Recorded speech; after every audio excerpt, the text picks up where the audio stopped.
Meus pais se recusaram a pagar $1 pela minha faculdade e disseram que eu devia ficar trabalhando no café da família. Então, eu fui embora e construí minha própria vida. Anos depois, eles exigiram $135.000 para o casamento da minha irmã. E eu dei exatamente a mesma resposta que eles me deram um dia. E aí, Reddit? Cresci sendo um filho reserva em uma família que só investia na minha irmã. Então, mantive a cabeça baixa, construí minha vida do zero e finalmente consegui sair daquela casa. Mas, quando achei que estava livre, eles voltaram, com a mão estendida. Antes de entrar na confusão, deixe eu voltar ao começo. Meu nome é Calvin Ward. Tenho 26 anos e trabalho com análise financeira em uma empresa em North Crest City. Mas a história não começa aqui. Começa em Willow Hills, a cidade pequena onde cresci, numa casa modesta de 2 andares que parecia igual a todas as outras da rua. Meu pai, Douglas, administrava um café de bairro.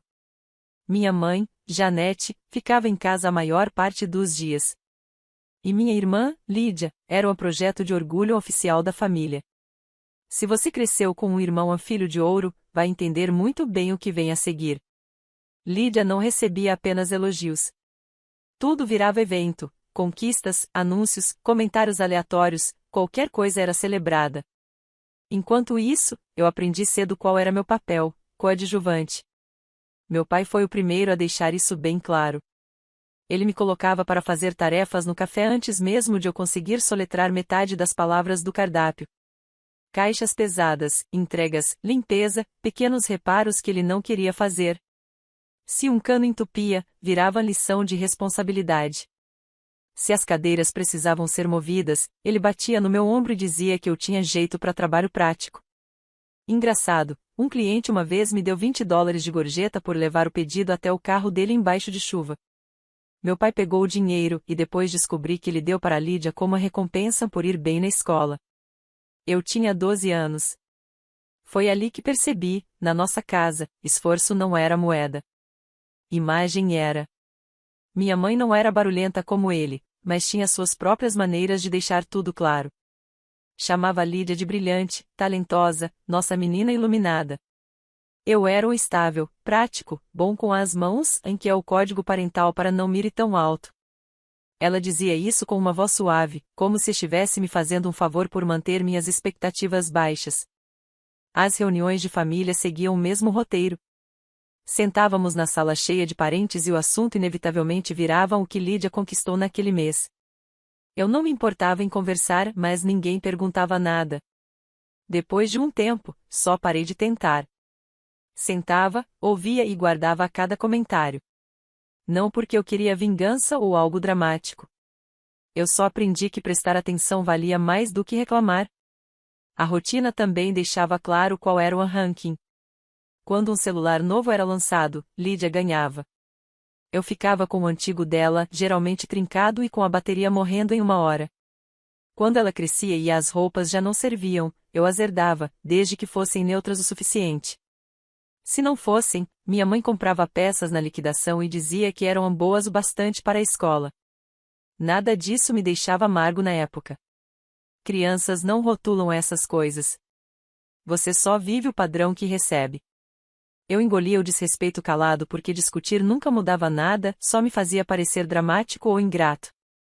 2 palavras que meu pai adorava usar sempre que eu apontava as diferenças de tratamento. Então eu me adaptei. Parei de esperar justiça. Parei de esperar elogios. Em vez disso, observei. Quando você cresce como um filho reserva, ou você quebra, ou você vira observador. Eu escolhi observar. Aprendi a notar quem investia em mim, quase ninguém, e quem investia na Lídia, todo mundo. Aprendi quais promessas eram reais, as dos meus avós, e quais eram só barulho, as dos meus pais. Quando cheguei ao ensino médio, o padrão já era tão óbvio que nada me atingia mais. Lídia conseguia coisas. Ótimo para ela. Eu só sabia que nada daquilo ia se traduzir em ajuda para mim. Se eu quisesse algo, teria que construir o caminho sozinho. E foi exatamente o que fiz. Olhando para trás, aquela forma de pensar acabou se tornando a melhor ferramenta de sobrevivência que eu tinha. Ela não me deixou mais frio, me deixou mais lúcido. Eu não tinha dúvidas sobre meu lugar naquela casa. Não estava esperando um pedido de desculpas ou um momento repentino em que eles olhariam para mim e perceberiam que eu valia tanto quanto minha irmã. Lídia passou para a Reedville University no começo da primavera do meu terceiro ano do ensino médio. No instante em que o envelope chegou pelo correio, nossa casa virou um carro alegórico. Janete ligou para todos os parentes com quem já tinha trocado uma palavra. Douglas fechou o café mais cedo para que a família pudesse comemorar como devia. Aparentemente, isso significava: Lídia escolhe o jantar. Lídia escolhe a sobremesa. Lídia escolhe quais fotos vão para a internet com legendas do tipo tão orgulhosos da nossa menina brilhante. Guardamos para isso desde que ela nasceu. Essa frase ficou martelando na minha cabeça. Guardaram desde que ela nasceu. Nunca tinham dito nada remotamente parecido sobre mim. Ainda assim, eu achava que minha vez chegaria. Não de festa, só de justiça. No último ano, minhas notas estavam firmes. Quase todas A, algumas B, e um clube escolar de que eu realmente gostava. Eu não era um prodígio, mas também não era peso morto. Trabalhava nos turnos do café que Douglas me dava, fazia todo o trabalho pesado sem reclamar e mantinha a cabeça baixa. Prestar vestibular parecia o próximo passo lógico, não um salto impossível. Uma noite, depois do jantar, toquei no assunto, calmo, direto. Mãe, pai, eu tenho pesquisado universidades. Quero me inscrever. Janete nem pensou. Riu. Não de um jeito cruel, só, desdenhoso. Calvin, querido, faculdade não é muito a sua praia. Você é mais prático. Não tem nada de errado nisso. Douglas concordou, como se ela tivesse dito algo profundamente sábio. Sua irmã é acadêmica. Você é mão na massa. O mundo precisa dos dois.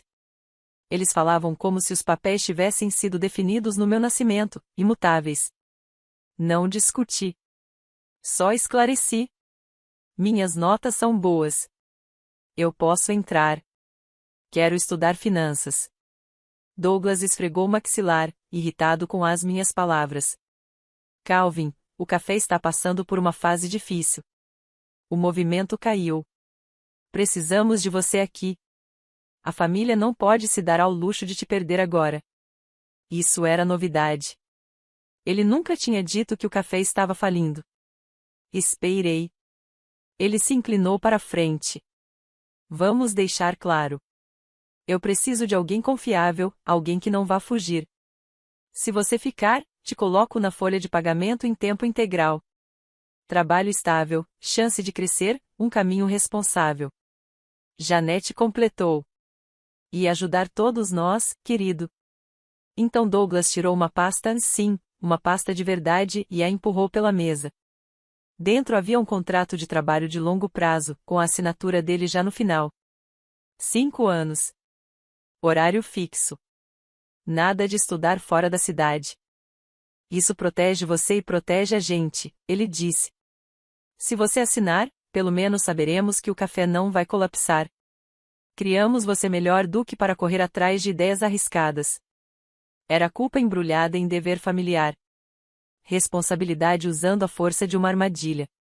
Mantive a voz firme. Eu posso ajudar, mas posso trabalhar meio período enquanto estudo. Posso voltar nos fins de semana. Posso ajustar meus horários às aulas. Douglas cortou imediatamente. Não é suficiente. Você vai se distrair. O café precisa de dedicação total. Certo, então. Tentei outra abordagem. Eu posso fazer um contrato de empréstimo formal, eu disse.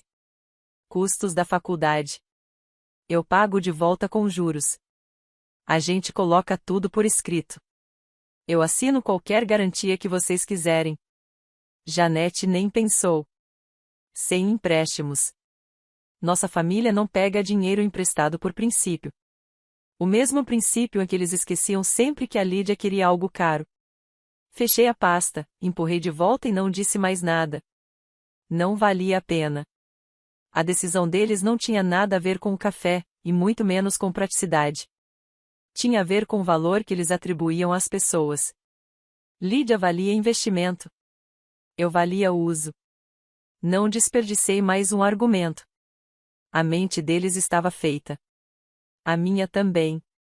Na tarde seguinte, peguei o ônibus até a casa dos meus avós, Franklin e Marjorie. Contei tudo. Sem drama, só fatos. Eles ouviram sem interromper. Quando terminei, Franklin se recostou na cadeira, respirando fundo pelo nariz, o jeito dele de mostrar que estava irritado, mas tentando manter a calma. Você quer ir para a faculdade? Ele perguntou. Quero, respondi. E vai trabalhar, estudar, se virar sozinho? Vou. Ele assentiu uma vez. Então você vai. Nas 2 semanas seguintes, Franklin fez ligações, preencheu formulários e contatou um amigo de longa data que trabalhava com imóveis. Na 3ª semana, ele tinha vendido a antiga propriedade da família, a casa de campo e o terreno ao redor. Aquele lugar estava na família havia gerações. Mas ele não tratou a venda como uma tragédia. Tratou como um investimento.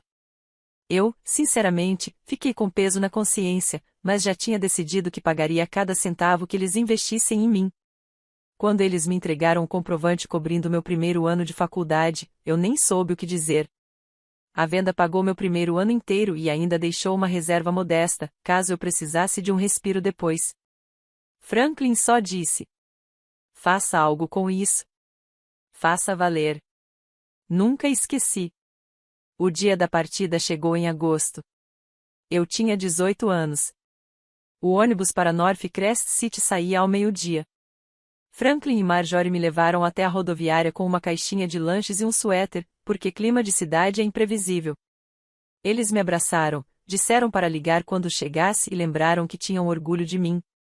Olhei ao redor uma última vez, meio esperando ver Douglas ou Janete aparecerem. Não apareceram. Entrei no ônibus mesmo assim. Quando ele começou a rodar, eu não me senti abandonado, só confirmado. Eu fui embora uma vez. Nenhuma perseguição. Nenhum convite para voltar. North Crest City não era glamourosa, mas era maior do que qualquer coisa que eu já tinha conhecido. Me mudei para a moradia estudantil perto do campus e comecei o curso de gestão de investimentos. As aulas eram intensas, os livros caros, e os professores falavam como se todo mundo já tivesse uma carteira de investimentos. Eu não tinha. Eu tinha um caderno, uma calculadora e o peso de não desperdiçar o que Franklin e Marjorie tinham sacrificado. Minha rotina se firmou rápido.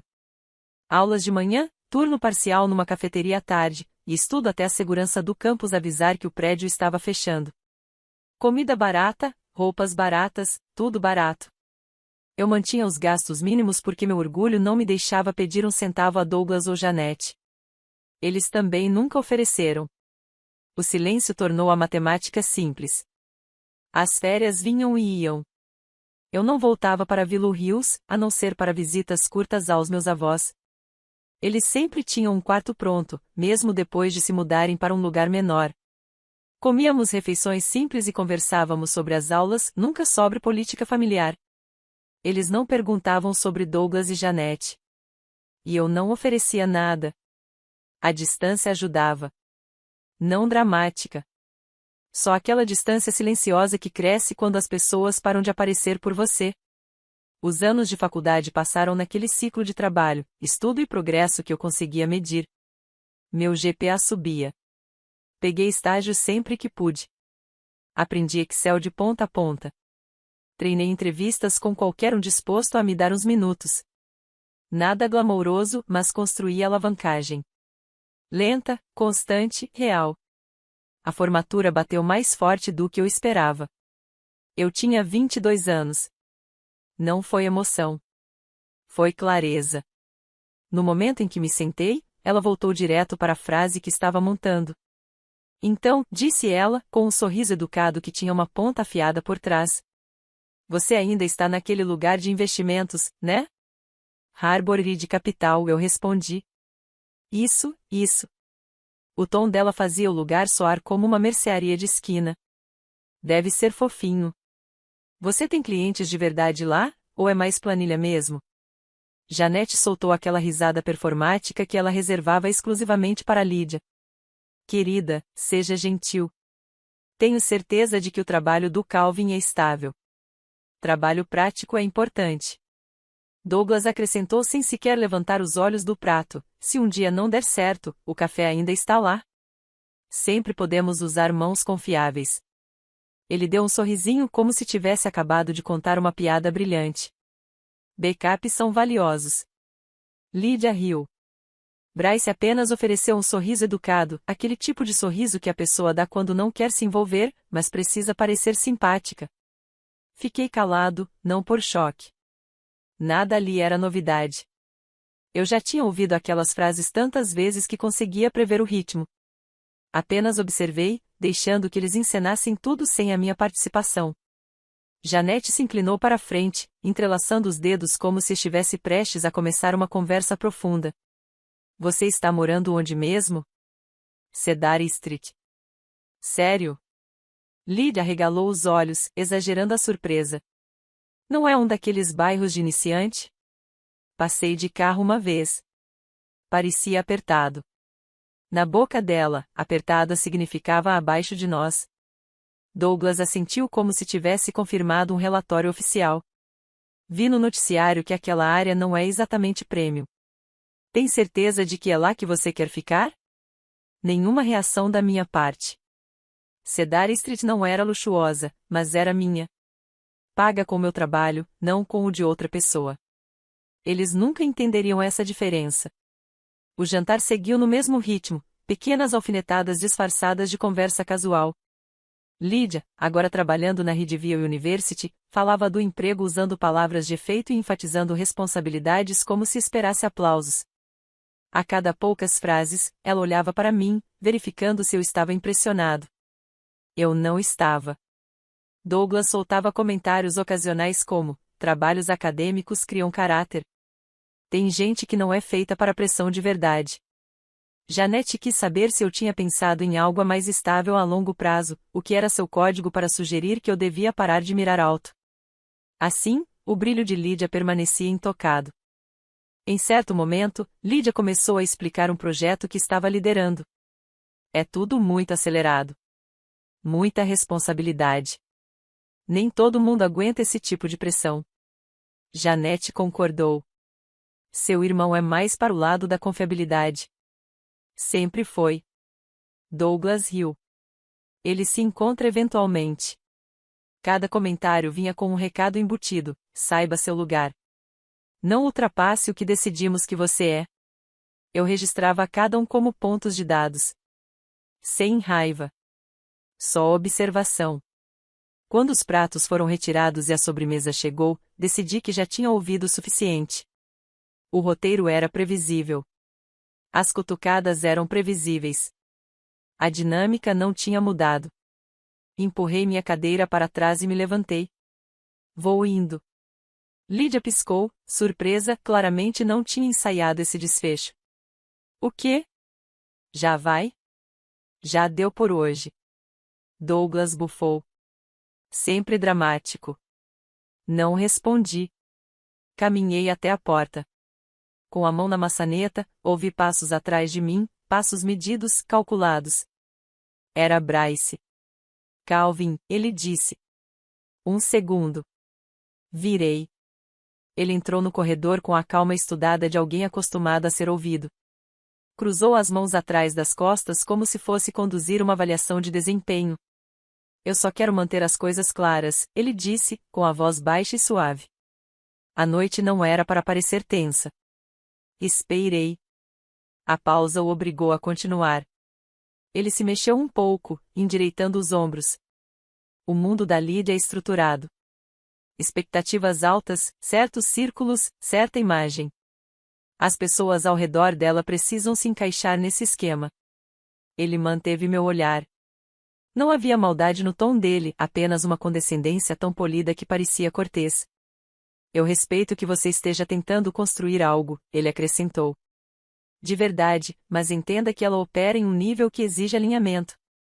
O significado era afiado. Saiba o seu lugar. Observei-o por um instante, deixando o silêncio se estender até que ele percebesse que eu não reagiria como esperava. Anotado, eu disse, apenas isso. Ele piscou, provavelmente esperando resistência, talvez um pedido de desculpas ou uma explicação. Não recebeu nada.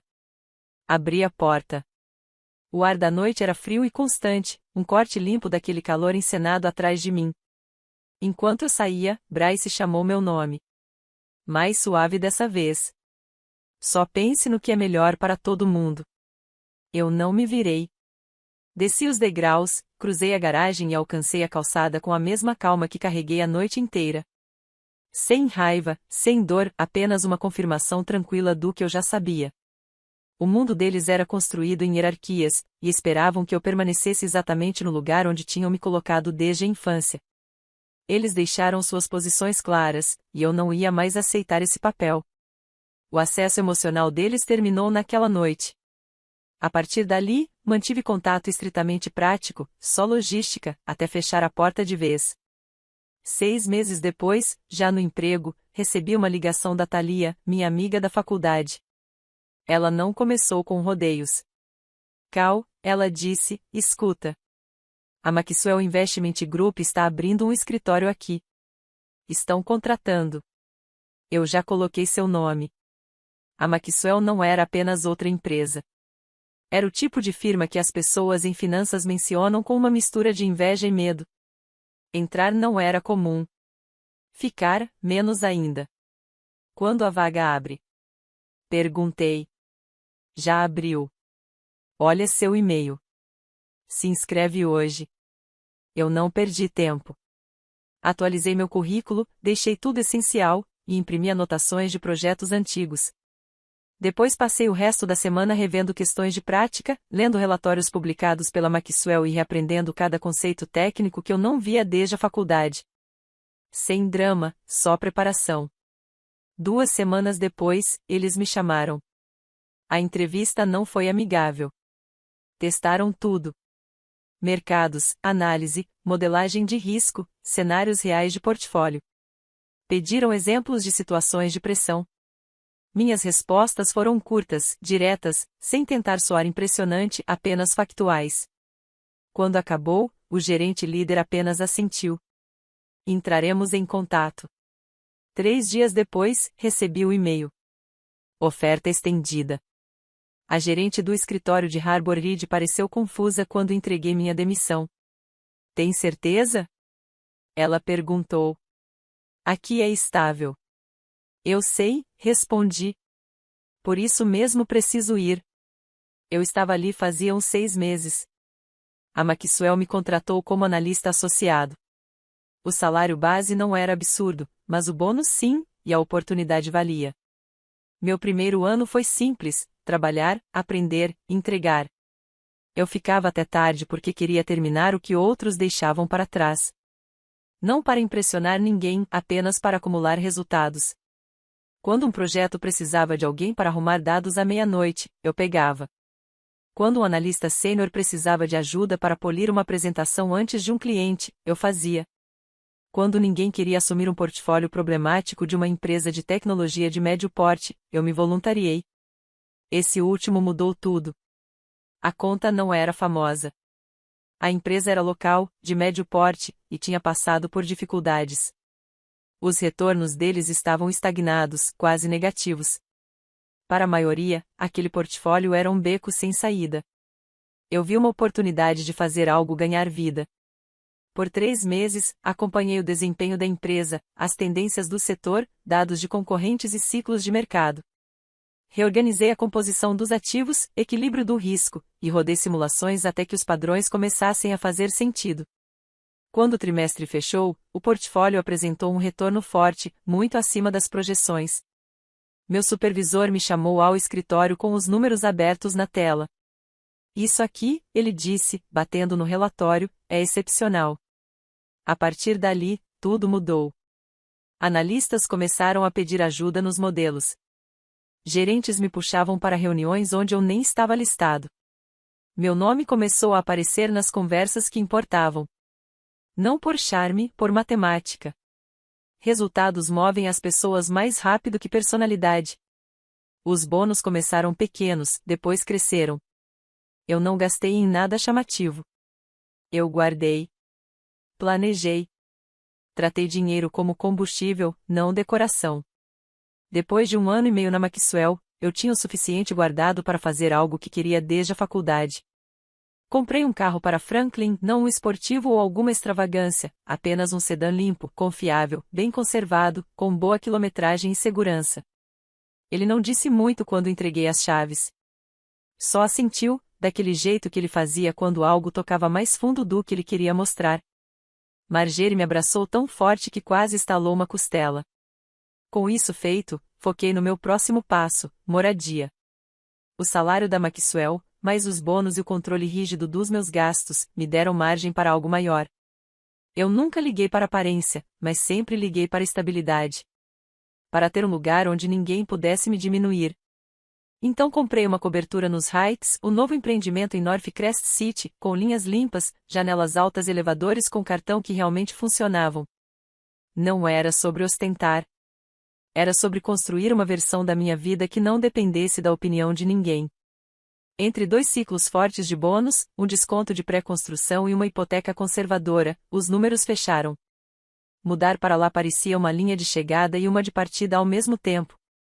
Numa manhã, cerca de uma semana depois da mudança, eu estava descendo para o saguão com minha caneca térmica quando ouvi uma voz familiar atrás de mim. Calvin, virei. Lydia estava ali na entrada de mármore, com uma bolsa de academia no ombro. Descobri que ela tinha se mudado para um andar mais baixo 2 semanas antes. O que você está fazendo aqui? Ela perguntou. Eu moro aqui, respondi. Os olhos dela passaram de mim para o elevador, depois para o botão da cobertura. Aqui? Nos Heights? Ela abriu a boca como se fosse dizer algo impressionante ou cortante, mas nada saiu. Pela primeira vez que eu me lembrava, Lydia não tinha um script pronto.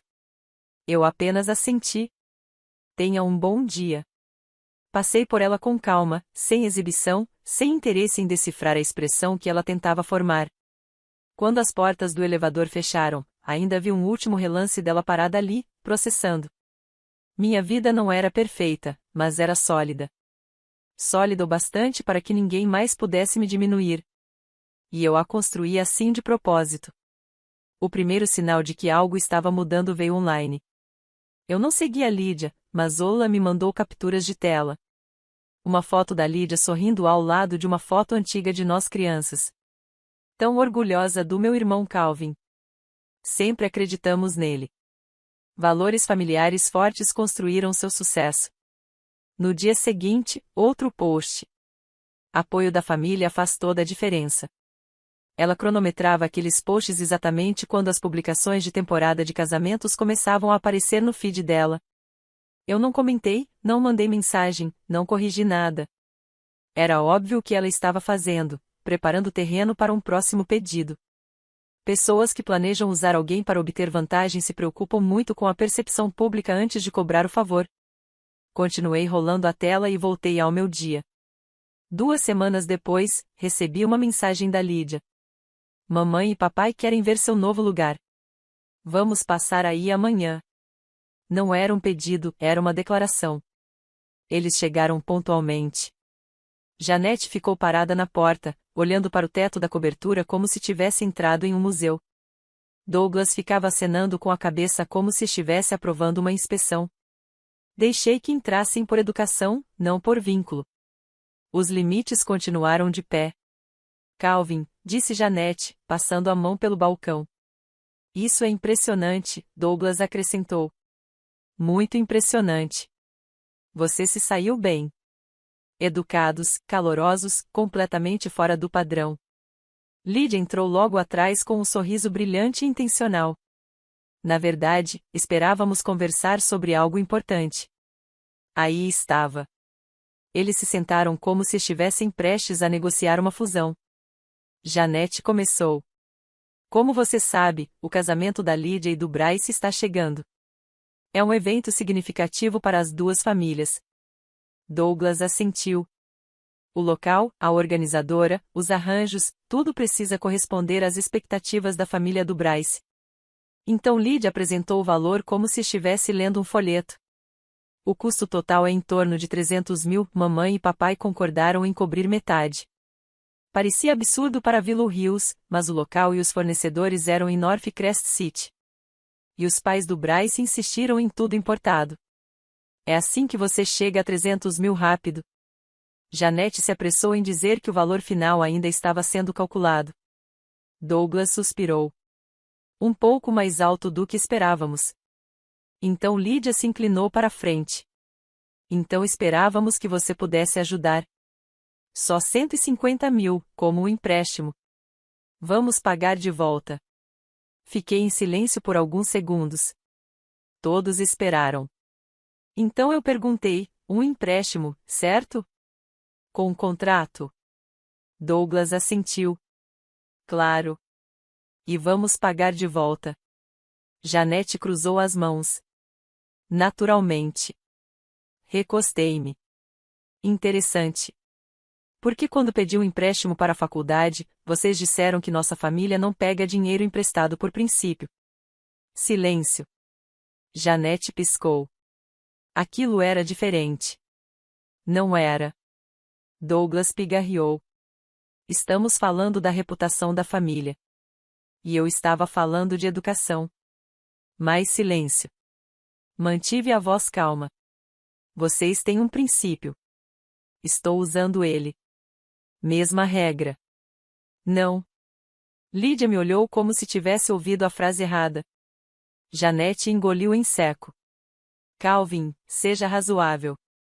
Eu estou sendo. Douglas levantou meio corpo da cadeira. Pense no que isso significa para a família.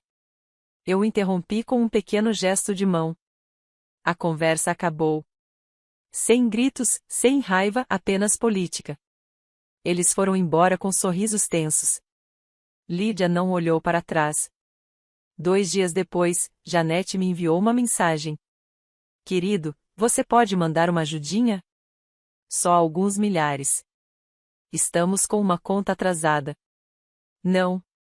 Depois de tudo que fizemos por você, Calvin, por favor. Não. Ela tentou uma mensagem de voz depois disso. Não ouvi.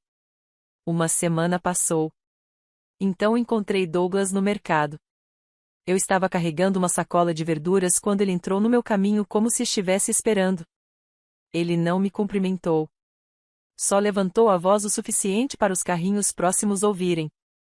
Eu te criei, Calvin. Um filho cuida dos pais quando eles precisam. Pessoas viraram para olhar. Douglas me observava, esperando que eu me defendesse ou encolhesse. Não fiz nenhum dos dois. Não vou discutir isso aqui, eu disse. E passei por ele. Sem pressa, sem raiva, só seguindo em frente. Ele ficou parado atrás de mim, preso na tensão que tentou usar como arma. Mais tarde naquela noite, meu telefone acendeu com o nome da Lídia. Atendi no viva voz enquanto revisava um relatório. A voz dela veio na mesma hora. O que há de errado com você? Defina errado. Você envergonhou a mamãe. Humilhou o papai. Eles te contaram sobre o casamento. Você tem o dinheiro. Você só está sendo mesquinho por causa de coisas do ensino médio. Incorreto. Você poderia nos ajudar. Você só não quer. Isso é egoísmo. Não respondi. Ela continuou. A família do Bryce espera um padrão. Não podemos aparecer parecendo gente barata. Esperei. Queria que o pedido real finalmente surgisse. E surgiu. Você está arruinando tudo. Ela disparou. Boa noite, Lídia. Desliguei. Na manhã seguinte, ela enviou um e-mail, um detalhamento completo dos custos do casamento, colorido, organizado, marcado como não negociável. Abri na hora do almoço. Os números eram absurdos.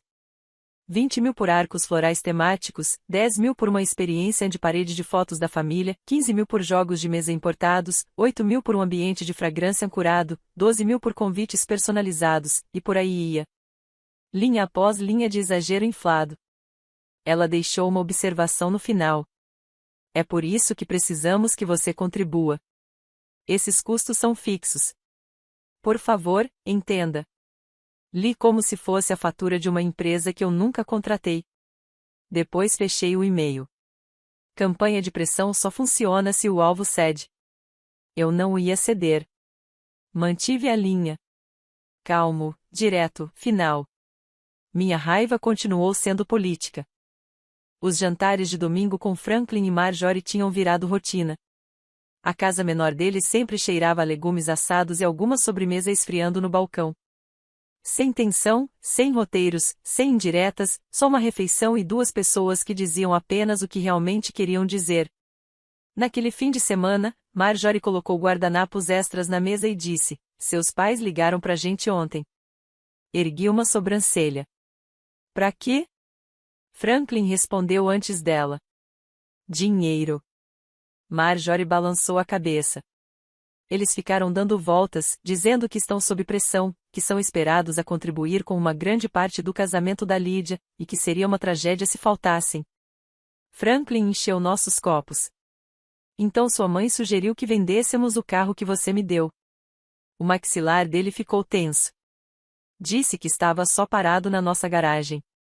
Pisquei uma vez. Ela disse isso em voz alta. Disse. Marjorie confirmou. Franklin colocou o copo sobre a mesa com um baque controlado. Disse que não. Disse que se ela mencionasse isso de novo, a ligação acabava. Ela mencionou de novo. Então eu encerrei. Esse era o Franklin em uma frase calma até alguém cruzar um limite, e depois impossível de mover. Marjorie suspirou. Eles estão desesperados por dinheiro e aprovação. Não importa de onde venha. Não respondi. Não havia muito o que dizer. Eles tinham usado todos os ângulos possíveis comigo. Passar para os meus avós era previsível. Na semana seguinte, a fofoca correu por Willow Hills. Cidades pequenas não precisam de precisão para fazer barulho. Alguém disse que eu me recusei a ajudar a família em uma crise. Outro disse que abandonei meus pais depois de ficar rico. Aparentemente, eu até teria cortado a Lydia da minha vida por ciúmes. Nada disso me surpreendeu. Eu não me defendi. Não liguei para ninguém. Não postei explicações longas online. Se explicar para quem já escolheu um lado é perda de tempo. Então o Kyle apareceu. Encontrei com ele no estacionamento de uma loja de materiais de construção. Ele começou com um sorriso que não combinava com a situação. Cara, todo mundo está falando de você. Vi seus pais outro dia. Eles pareciam arrasados. Esperei. Kyle adorava construir suspense antes de chegar ao ponto. Olha, disse ele, mudando o peso de uma perna para outra. Eu entendo. Você tá magoado, mas talvez devesse ver o lado deles. Que lado seria esse? Perguntei. Eles te criaram e estão enfrentando dificuldades. Você está bem agora. Poderia ser a pessoa maior. Você só tem uma família. Assenti uma vez. Certo. Ele se animou, achando que eu tinha concordado. Então acrescentei, ninguém pediu para eles serem pais maiores. Kyle congelou. A frase acertou exatamente onde precisava. Passei por ele e continuei andando. Ele não veio atrás. 2 dias antes do casamento, Lydia apareceu no meu prédio. Não no saguão, na minha porta. Ela bateu de leve, daquele jeito ensaiado de quem tenta soar doce. Quando abri, ela colocou um sorriso calculado no rosto. Cal, disse suavemente. Podemos conversar? Apoiei o ombro no batente. Diga o que você precisa. Ela entrou sem esperar convite. Eu não quero que a gente fique assim. Somos irmãos. Devíamos apoiar um ao outro. Lá estava, a abertura de paz. Sentou-se no meu sofá como se fosse dela. O casamento é importante, Cal. Não só para mim, mas pro papai e pra mamãe. Eles tentaram tanto, e estão envergonhados. A família do Bryce tem expectativas. Não podemos aparecer parecendo pequenos. Então ela mudou o tom exatamente como eu esperava. Se você pudesse ajudar, mesmo uma parte, mudaria tudo. Sabe que a gente pagaria de volta. Olhei para ela com calma. Não. Lydia piscou rápido. Você nem pensou. Pensei. A resposta continua sendo não. Ela levantou de repente. Então é isso.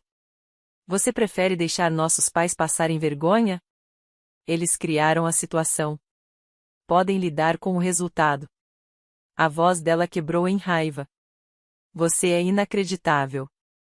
Age como se fosse melhor do que todo mundo. Não sou melhor que ninguém. Só não estou disponível. Ela me encarou por um longo segundo, esperando alguma coisa, um pedido de desculpas, uma hesitação, qualquer fissura. Eu não dei nenhuma. Tchau, Lídia. Ela saiu batendo a porta. Naquela noite, Thalia me mandou mensagem: não sei se você liga, mas FYI, seus pais finalmente contaram para a família do Bryce que não vão pagar a parte deles. Os pais dele não ficaram felizes. Estão cortando custos de tudo. Parece que o casamento vai ser rebaixado feio. Você fez a escolha certa. Só achei que devia saber. O casamento aconteceu naquele fim de semana. Eu não fui convidado. Sem surpresa. Franklin e Marjorie foram convidados, mas recusaram. Temos planos com nosso neto, Franklin respondeu. Nossos planos eram simples: uma caminhada longa, almoço numa varanda e uma tarde tranquila assistindo a um filme antigo na TV pequena da sala deles. Foi mais genuíno do que qualquer coisa acontecendo do outro lado da cidade. 2 dias depois do casamento, meu celular acendeu com uma mensagem de Janete. Miziu. Come by Sometime. Sem pontuação. Sem reconhecimento dos últimos meses. Nenhuma menção às cobranças, à culpa, à pressão ou ao espetáculo público no mercado. Apenas um reset casual, como se tudo tivesse sido um mal-entendido, como se bastasse eu fingir que nada aconteceu. Olhei a mensagem por um momento, sem raiva, sem vontade de responder. Depois tranquei o celular e segui meu dia. Sem resposta, sem discussão, sem retorno. Algumas pessoas acham que encerramento vem de conversas. O meu veio da consistência. Contato zero não é vingança. É manutenção. A partir daquela última mensagem, contato zero. Eles fizeram as escolhas deles. Eu fiz as minhas. E finalmente tive paz para manter essas duas coisas separadas. Você está lendo isso como uma história. Mas torne real por um segundo. Se você fosse eu, se seus pais rissem dos seus objetivos, se recusassem a ajudar quando você precisava, tentassem te prender numa vida pequena, zombassem do seu progresso, desrespeitassem seu trabalho, reescrevessem suas conquistas e só aparecessem de novo quando havia dinheiro envolvido, o que você faria de verdade? Você os perdoaria? Eu deveria? Se gostou deste vídeo, aperte o botão de inscrever-se. Isso ajuda muito o canal e nos permite trazer mais histórias como esta. Obrigado.